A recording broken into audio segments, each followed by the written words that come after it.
Halo, selamat malam Pak Greg dan teman-teman yang dikasihi Tuhan. Semoga semua dalam keadaan baik. Nah, bagaimana kabarnya Pak Greg dan teman-teman sekalian? Semoga kalian semua dalam keadaan baik, sehat selalu. Di sini bertemu lagi dengan saya Yosef Rejaji Saputra dengan NIM 21712.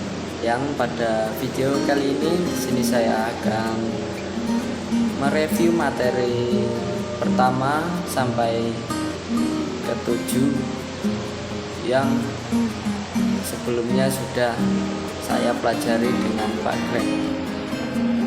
Baik, sebelum memulai video pada kali ini, di sini saya akan berdoa kabulkan. Dalam nama Bapa, Putra, dan Roh Kudus. Selamat malam ya Bapak, kami mengucap syukur padamu karena pada hari ini Engkau masih memberi kami rahmat kesehatan serta kebaikan. Kami mohon berkat-Mu ya Tuhan dalam kelancaran video ini, semoga dapat berjalan seturut dengan kehendak-Mu. Berkatilah pula kami dalam belajar, dalam beraktivitas, dalam segala apapun, kiranya Engkau selalu menyertai kami. Nama-Mu kami puji kini dan sepanjang masa. Kemuliaan kepada Bapa dan Putra dan Roh Kudus, seperti pada permulaan, sekarang, selalu, dan sepanjang segala abad. Amin. Santo Fransiskus Asisi, doakanlah kami dalam nama Bapa, Putra, dan Roh Kudus. Amin. Oke, di sini kita langsung saja untuk lanjut kita ke materi pertama.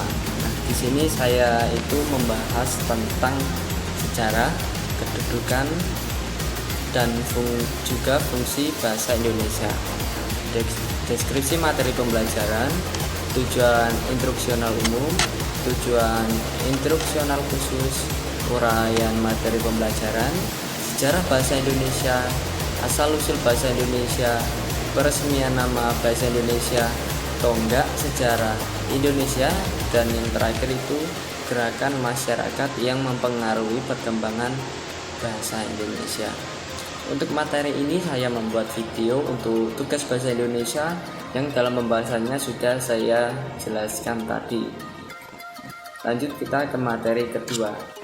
Di sini saya mendapat tugas dari Pak Greg untuk latihan soal pemahaman, bacaan, dan juga tulisan yang terdiri dari 6 soal. Lanjut ke materi ketiga, saya membahas tentang materi esensi manusia yang berkomunikasi, yakni terdiri dari 4 macam. Yang pertama itu manusia memelihara, yang kedua itu menjelaskan pengertiannya, dan juga yang ketiga faktor komunikasi manusia, dan yang terakhir itu manusia menghancurkan. Nah, lanjut kita ke materi kelima. Di sini saya membahas atau memahami pesan dari 5W 1K dari cerita robohnya surau kami, yang waktu itu sudah diberi modul oleh Pak Greg, dan saat itu kami harus mengerjakannya. Untuk materi ke-6 itu saya membuat video reaction tentang paragraf. Fungsi paragraf, 2 jenis paragraf, yakni paragraf kohesi dan juga paragraf koherensi, dan yang terakhir itu cara pengembangan paragraf. Untuk materi yang terakhir, ke-7, di sini saya menganalisis karya ilmiah yang menggunakan 7 ciri bahasa ilmiah dan juga meringkas bagian yang terdapat pada karya ilmiah yang telah dipilih.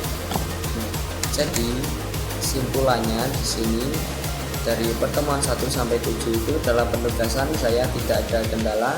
Saya selalu mengerjakannya dengan tepat waktu Dan dari sini pula saya mendapatkan referensi dalam pembelajaran, terutama dalam hal berbicara saya yang kurang lancar, yang seterusnya saya bisa lancar, dan juga dalam berbahasa Indonesia yang benar.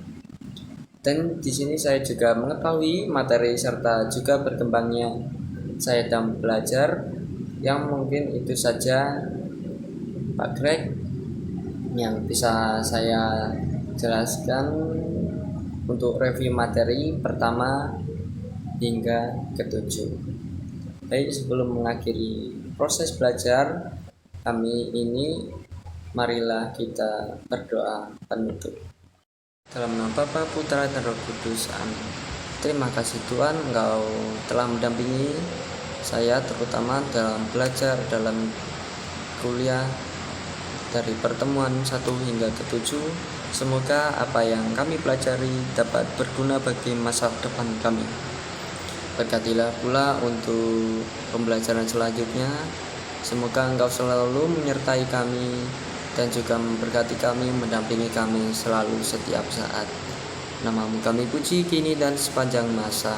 Amin. Kemuliaan kepada Bapa dan Putra dan Roh Kudus, seperti pada permulaan, sekarang, selalu, dan sepanjang segala abad. Amin. Santo Fransiskus Assisi, doakanlah kami.